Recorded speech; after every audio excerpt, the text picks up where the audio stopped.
মৰমৰ পঞ্চমমান শ্ৰেণীৰ ছাত্ৰ ছাত্ৰীসকল, আজি তোমালোকৰ গণিতৰ পাঠ নং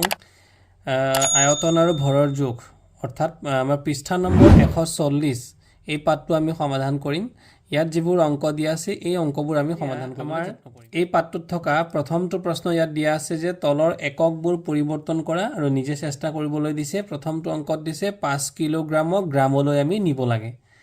গতিকে ছাত্ৰ ছাত্ৰীসকল এই অংকবোৰ কৰিবলৈ যাওঁতে আমি পোনপ্ৰথমে কিছুমান এককৰ বিষয়ে জানি ল'ব লাগিব আৰু এই কিলোগ্ৰাম আমি আৰু জুলীয়া পদাৰ্থৰ এককবোৰৰ বিষয়ে ভালদৰে জানি ল'ব ছাত্ৰীসকল আমি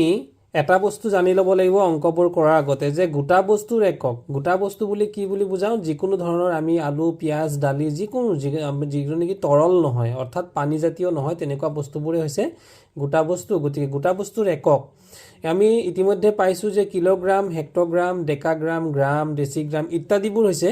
আমাৰ গোটা বস্তুৰ একক। গতিকে এই এককবোৰৰে ইয়াতে 7টা একক আছে আৰু এই 7টা এককৰ ভিতৰত আটাইতকৈ ডাঙৰ এককটো হ'ল কিলোগ্ৰাম। ইয়াতে ক্ৰমান্বয়ে দেখুৱাই দিয়া হৈছে যে কিলোগ্ৰামৰ পিছত হৈছে হেক্টগ্ৰাম, হেক্টগ্ৰামৰ পিছত হৈছে ডেকাগ্ৰাম, ডেকাগ্ৰামৰ পিছত হৈছে গ্ৰাম, গ্ৰামৰ পিছত ডেচিগ্ৰাম আৰু চেণ্টিগ্ৰাম আৰু একেবাৰে শেষত মিলিগ্ৰাম। এতিয়া প্ৰথমতে চোৱা ইয়াতে দিয়া হৈছে কিলোগ্ৰাম। গতিকে কিলোগ্ৰাম আমি প্ৰথমটো, দ্বিতীয়টো হৈছে হেক্টগ্ৰাম। ইয়াত শ্বৰ্টকাটত লিখা হৈছে অৰ্থাৎ কিলোগ্ৰামকে কিগ্ৰা শ্বৰ্টকাটকৈ লিখি দিয়া হৈছে। ছাত্ৰ ছাত্ৰীসকল তোমালোকে মনত ৰাখিবা এই 7টা তোমালোকে এককবোৰ মনত ৰাখি ল'লেই এই অংকবোৰ সমাধান কৰিবলৈ সহজ হ'ব। আৰু লগতে এটা কথা জানি ল'ব লাগিব, যেতিয়া আমি সৰু এককৰ পৰা এটা ডাঙৰ এককলৈ নিওঁ তেতিয়াহ'লে আমি হৰণ কৰিব লাগিব আৰু ডাঙৰ এককৰ পৰা যেতিয়া আমি সৰু এককলৈ নিওঁ তেতিয়া আমি পূৰণ কৰিব লাগিব। এতিয়া প্ৰশ্নটো হ'ল কোনটো ডাঙৰ আৰু কোনটো সৰু? তোমালোকে ইয়াত দেখিছা যে কিলোগ্ৰাম আটাইতকৈ প্ৰথমতে আছে, গতিকে কিলোগ্ৰামটো আটাইতকৈ ডাঙৰ আৰু একেবাৰে শেষত থকা মিলিগ্ৰামটো আটাইতকৈ সৰু। এতিয়া আমি প্ৰথমটো অংক দিয়া আছিল 5 কিলোগ্ৰামক গ্ৰামলৈ আমি নিব লাগে। আমি 5 কিলোগ্ৰামক গ্ৰামলৈ নিবলৈ যাওঁতে ইয়াত কি লিখা আছে? 5 কিলোগ্ৰাম আৰু আমি নিব লাগে কি হ'লে? গ্ৰামলৈ। মানে এই কিলোগ্ৰামটো সলনি কৰি আমি কি কৰিব লাগিব? গ্ৰাম কৰিব লাগিব। এতিয়া যিহেতু ইয়াত দিয়া আছে আমি জানো এটা কথা, এই আৰ্যাটো আমি মনত ৰাখিব লাগিব যে 1 কিলোগ্ৰামত 1000 গ্ৰাম হয়। এতিয়া 1 কিলোগ্ৰামত যে 1000 গ্ৰাম হয় কেনেদৰে হয় তোমালোকে এটা কথা মনত ৰাখিব লাগিব। ইয়াত চাবাচোন যে কিলোগ্ৰাম, হেক্টগ্ৰাম, ডেকাগ্ৰামৰ পিছতে কি আছে? গ্ৰাম আছে। গতিকে আমি যদি চাবলৈ যাওঁ যে এনেকৈ যদি আমি এটা ধাপ গণনা কৰোঁ যে কিলোগ্ৰামৰ পৰা হেক্টগ্ৰাম এটা ধাপ, হেক্টগ্ৰামৰ পৰা ডেকাগ্ৰাম এটা ধাপ আৰু ডেকাগ্ৰামৰ পৰা গ্ৰামলৈ আৰু এটা ধাপ, মুঠতে আমি কিলোগ্ৰামৰ পৰা গ্ৰামলৈ নিবলৈ হ'লে কেইটা ধাপ পাৰ কৰিব লাগিব? 3টা ধাপ পাৰ কৰিব লাগিব। অৰ্থাৎ যেইটা ধাপ পাৰ কৰিব লাগিব সিমানটাই শূন্য দিব লাগে। তাৰ বাবেই আমি 1 কিলোগ্ৰাম সমান কিমান হ'ব? আমি 1000 গ্ৰাম হ'ব। 1000 কিয় হ'ব? যিহেতু ইয়াতে এটা শূন্য, ইয়াতে আমি ধৰি ল'লোঁ এটা ধাপৰ বাবে এটা শূন্য আৰু এটা ধাপৰ বাবে আৰু এটা শূন্য আৰু এটা ধাপৰ বাবে আৰু এটা শূন্য, এই 3টা শূন্য যে আৰু একৰ লগত যদি আমি 3টা শূন্য লগাই দিওঁ যিহেতু 1000 হয়, গতিকে এই আৰ্যাটো আমি এনেকৈয়ে মনত ৰাখিব লাগিব 1 কিলোগ্ৰামত 1000 গ্ৰাম। এতিয়া আমি এই অংকটোত আমাক সমাধান কৰিবলৈ দিছে 5 কিলোগ্ৰামক গ্ৰামলৈ। তোমালোকে মনত ৰাখিবা যিহেতু কিলোগ্ৰাম ডাঙৰ আৰু গ্ৰামটো হৈছে সৰু, গতিকে কিলোগ্ৰামৰ পৰা গ্ৰামলৈ নিওঁতে আমি ইতিমধ্যে লিখিছোঁ যে ডাঙৰ এককৰ পৰা সৰু এককলৈ নিবৰ বাবে আমি কি কৰিব লাগিব? পূৰণ কৰিব লাগিব। যিহেতু কিলোগ্ৰাম ডাঙৰ আৰু গ্ৰামটো সৰু, গতিকে আমি এই অংকটোত আমি পূৰণ কৰি সমাধান কৰিব পাৰিম। এতিয়া আমি কিলোগ্ৰামৰ ঠাইত কিমান বহুৱাব লাগিব? যিহেতু ইতিমধ্যে আমি শিকিলোঁ 1 কিলোগ্ৰাম মানে হৈছে 1000 গ্ৰাম, গতিকে এই কিলোগ্ৰামটোৰ সলনি আমি ইয়াতে কি বহুৱাব লাগিব? 1000 এটা আমি ইয়াতে বহুৱাই দিব লাগিব। এতিয়া আগত আমাৰ ইয়াত ইউনিট কি দিয়া আছিলে? 5 কিলোগ্ৰাম ইউনিট অৰ্থাৎ একক। গতিকে 5 কিলোগ্ৰাম দিয়া হৈ আছিলে, 5 কিলোগ্ৰামক আমি কি লিখিলোঁ? 5 পূৰণ 1000। এতিয়া কিলোগ্ৰামটো কি হৈ যাব বাৰু? যিহেতু 1000 গ্ৰামে 1 কিলোগ্ৰাম, মানে এই কিলোগ্ৰাম যিহেতু ইয়াত কিলোগ্ৰাম আছিল, কিলোগ্ৰামৰ ঠাইত আমি 1000 বহুৱালোঁ আৰু ইয়াতে এককটো সলনি হৈ পেলাই কি হৈ যাব? গ্ৰাম হৈ যাব।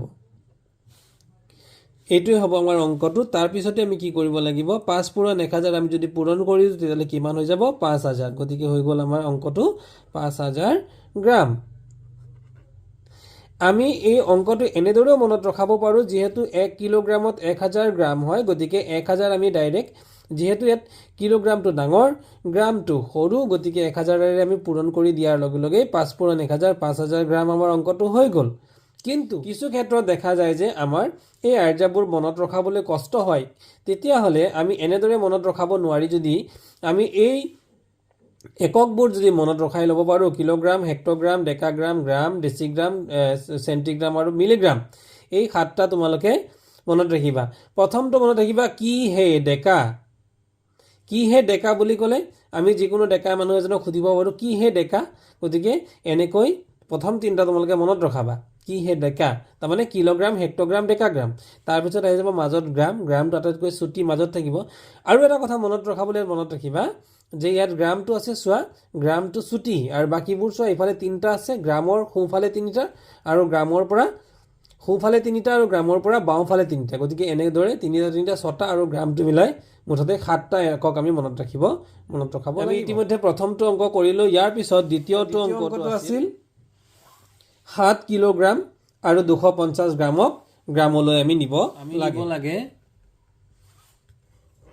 7 কিলোগ্ৰাম আৰু 250 গ্ৰাম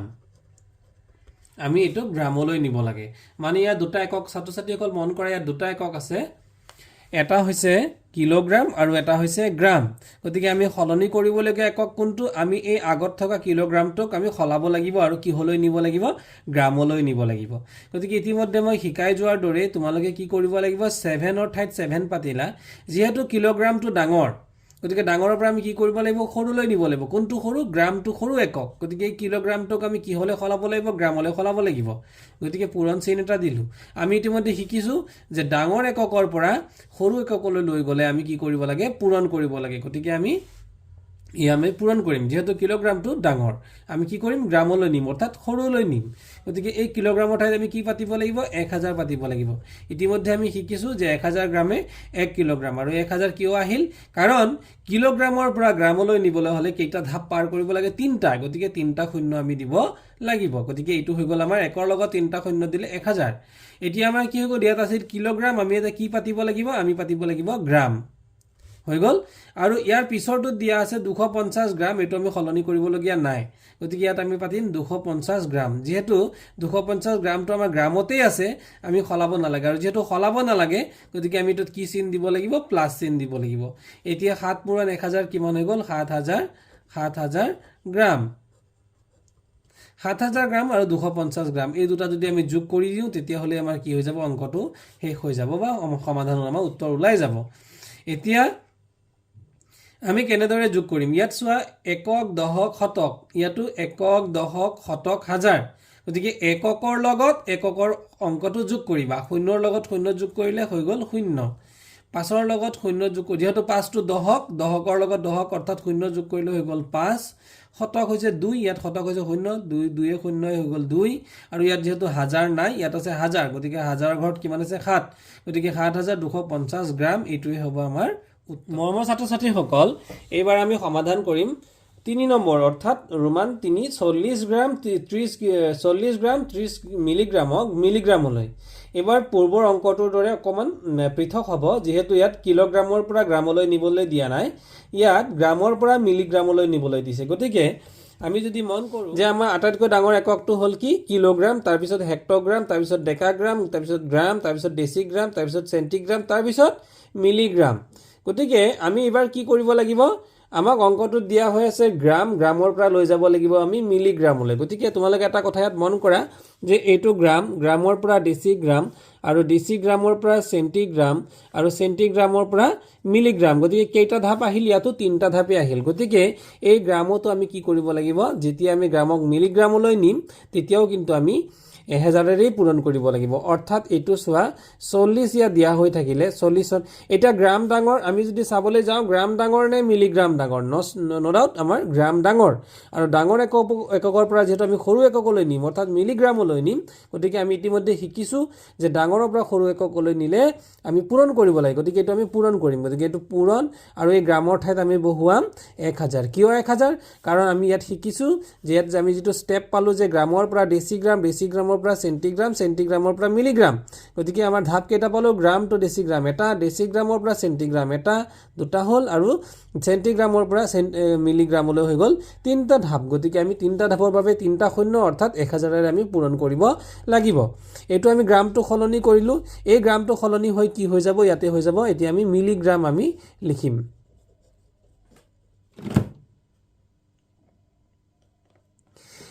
ইয়াৰ পিছৰ পৰ্চনটোত যিহেতু 30 মিলিগ্ৰাম অৰ্থাৎ এইটো সলাবলগীয়া নাই যিহেতু সলাবলগীয়া নাথাকিলে আমি প্লাছ চিন হিচাপত দিম আৰু ইয়াক আমি 30 মিলিগ্ৰাম বুলি বা শ্বৰ্টকাটত মিগ্ৰা বুলি লিখিম গতিকে এইটো হৈ গ'ল আমাৰ 30 মিলিগ্ৰাম গতিকে এতিয়া এই দুটা পূৰণ কৰি দিয়া 40ৰ লগত যদি যিহেতু আমাৰ 40 গ্ৰাম আছিলে পূৰণ কৰিবলৈ যাওঁতে এটা কথা মন কৰিব ছাত্ৰ-ছাত্ৰীসকল যে ইয়াতে শেষত কেইটা শূন্য আছে এটা দুটা তিনিটা আৰু ইয়াত কেইটা আছে এটা মুঠতে কেইটা শূন্য হৈ গ'ল 4টা এই 4টা শূন্য পুনচাটি আমি ইয়াতে বহুৱাই দিব পাৰোঁ আৰু 4 এগুণে হৈ গ'ল 4 ইমান এতিয়া কি হৈ গ'ল ইমান মিলিগ্ৰাম এনেকৈ আমি পূৰণ কৰিব পাৰোঁ লগতে আছিল কিমান 30 গতিকে 30 মিলিগ্ৰাম এতিয়া এই দুটা আমি যোগ কৰিব লাগে গতিকে ইতিমধ্যে মই কি শিকাইছিলোঁ যে এককৰ লগত আমি একক যোগ কৰিব লাগে শূন্যৰ লগত শূন্য যোগ কৰিলে গ'ল শূন্য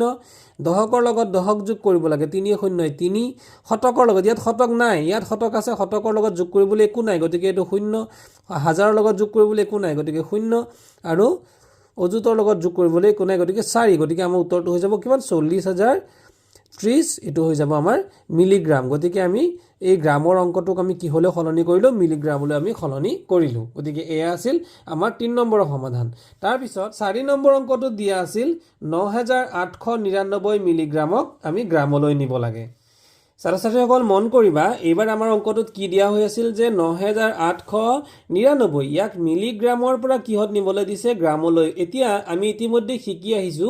যে মিলিগ্ৰাম হৈছে এটা আটাইতকৈ সৰু একক আৰু গ্ৰামটো তাৰ তুলনামূলকভাৱে ডাঙৰ একক এইবাৰ উলটাকৈ আমি নিব লাগিব অৰ্থাৎ সৰুৰ পৰা আমি ডাঙৰৰ কেই ধাপ নিব লাগিব এধাপ দুধাপ তিনি ধাপ মানে কেইটা শূন্য পূৰণ কৰিব লাগিব মানে পূৰণ হ'ব নে হৰণ হ'ব যেহেতু এককটো ডাঙৰৰ পৰা যদি আমি সৰুলৈ নিও আমি কৰিব লাগে পূৰণ কিন্তু এইবাৰ মিলিগ্ৰামটো সৰু একক আৰু মিলিগ্ৰামক আমি কি কৰিম গ্ৰামলৈ নিম গতিকে আমি মিলিগ্ৰামক গ্ৰামলৈ নিলে সৰুৰ পৰা ডাঙৰলৈ নিব লাগিব গতিকে এইবাৰ আমাৰ কি হৈ যাব পূৰণ কিন্তু নহব এইবাৰ আমাৰ হৈ যাব হৰণ গতিকে হৰণ কেনে হৰণ কৰিবলৈ যাওঁতে আমি ইয়াক লিখিব পাৰো যে 9899 হৰণ কিহেৰে হৰণ কৰিম তিনি ধাপ নহয় জানো গতিকে তিনি ধাপৰ বাবে তিনিটা শূন্য আৰু 1 অৰ্থাৎ 1000ৰে আমি কি কৰিব লাগিব হৰণ কৰিব লাগিব আৰু যেতিয়া আমি হৰণ কৰি দিম হৰণ কৰাৰ পাছত আমি তেতিয়া কি হৈ যাব ইয়াৰ এককটো সলনি হ'ব এতিয়া মিলিগ্ৰামৰ পৰা তেতিয়া কি হৈ যাব তেতিয়া হৈ যাব গ্ৰাম অৰ্থাৎ ডাঙৰ এতিয়া এই হৰণটোকে আমি কেনেদৰে লিখিব পাৰো 9899 ইয়াক আমি হৰণ চিনটো আমি এই এনেদৰে তলি এটা এডাল চিন দি পেলাই আৰু ইয়াৰ পিছৰ সংখ্যাটো আমি তলত বহুৱাই দিব পাৰো এটো আমাৰ হৰণ বুজাব এতিয়া ছাত্ৰ-ছাত্ৰীসকল এটা কথা তোমালোকে মনত ৰখাব লাগিব যে ইয়াত শূন্য কেইটা আছে এটা দুটা তিনিটা যেহেতু তিনিটা শূন্য আছে ইয়াৰ আমি তিনি ঘৰ আগত আমি দশমিক বহুৱাই দিলেই আমাৰ অংকটো সমাধান হৈ যাব আমি আসলতে কি কৰিব লাগে 9899 1000ৰে হৰণ কৰিব লাগে গতিকে হৰণ কৰিবৰ বাবে যেহেতু শূন্য থকা সংখ্যা যেটা শূন্য থাকিব কিমান ঘৰ আগত আমি যদি দশমিক বহুৱাও তেতিয়া কিন্তু আমাৰ অংকটো সমাধান হৈ যাব গতিকে আমাৰ কিমান আছিল 9899 আৰু শূন্য কেইটা আছিল 1 2 3 গতিকে এঘৰ দুঘৰ তিনি ঘৰলৈ ক'ত বহিব এঘৰ দুঘৰ তিনি ঘৰ ইয়াতে আমাৰ দশমিকটো বহিব গতিকে এইটোৱে হৈ গ'ল আমাৰ 9.899 ইমান কি হৈ যাব ইমান গ্ৰাম এইটোৱে হৈ যাব আমাৰ অংকটোৰ সমাধান গতিকে এয়া আছিল আমাৰ ওপৰৰ অংকবোৰৰ সমাধান ইয়াৰ পিছতে আমি তলৰ অংকবোৰ সমাধান কৰিবলৈ চেষ্টা কৰিম ইয়াৰ পৰৱৰ্তী ভিডিঅ'ত গতিকে মৰমৰ ছাত্ৰ-ছাত্ৰীসকল তোমালোকে যদি পোনপ্ৰথমবাৰৰ বাবে মোৰ চেনেলটোলৈ আহিছা তেতিয়াহ'লে চেনেলটো ছাবস্ক্ৰাইব কৰি দিবা আৰু যদি ভিডিঅ'বোৰ ভাল পাইছা তেতিয়াহ'লে লাইক কৰি বন্ধুবৰ্গৰ মাজত শ্বেয়াৰ কৰি দিবা এনে ধৰণৰ তোমালোকৰ প্ৰথম শ্ৰেণীৰ পৰা একেবাৰে দশম শ্ৰেণীলৈ গণিতৰ অংকবোৰ পাই থাকিবৰ বাবে ৰানাছ ক্লাছৰুম তোমালোকে ছাবস্ক্ৰাইব কৰি দিবা ধন্যবাদ